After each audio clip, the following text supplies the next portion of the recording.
I got a voicemail from my brother last night.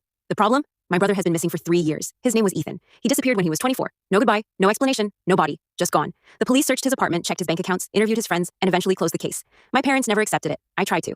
Then, last night at 2:13 a.m., my phone buzzed. New voicemail. I almost ignored it. Then I saw the caller ID Ethan. My hand started shaking. I pressed play. At first, there was only silence. Then I heard his voice. Hey, Mike, if you're hearing this, I need you to listen carefully. I froze. It sounded exactly like him. He continued. Don't call mom, don't call dad, and whatever you do, don't go to my old apartment. Then the recording ended. I sat there staring at my phone.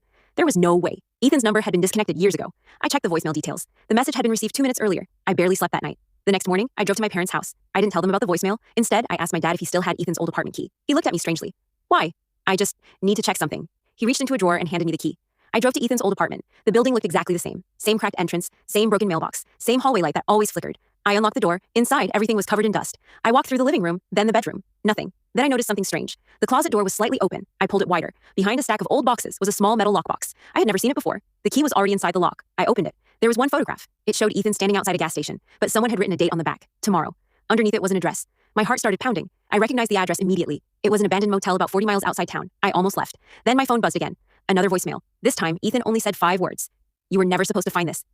I drove to the motel. It was nearly midnight when I arrived. Most of the windows were broken. The parking lot was empty. I walked toward room 17. The door was unlocked. Inside was a chair, a dusty table, and an old cassette recorder. I pressed play. Ethan's voice came through. Mike, if you're listening to this, I'm probably not coming home.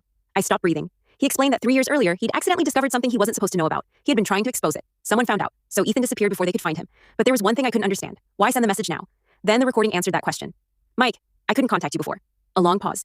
Because I was being watched. The cassette clicked. Then Ethan whispered, they know you're here. Suddenly, headlights appeared through the motel window. A car had just pulled into the parking lot. I grabbed the cassette and ran out the back door. I didn't look back. I drove home as fast as I could. When I finally reached my house, I found something sitting on my doorstep. A small envelope. Inside was a photograph. It showed me standing outside the motel, taken only minutes earlier. On the back, someone had written, now you understand why Ethan disappeared.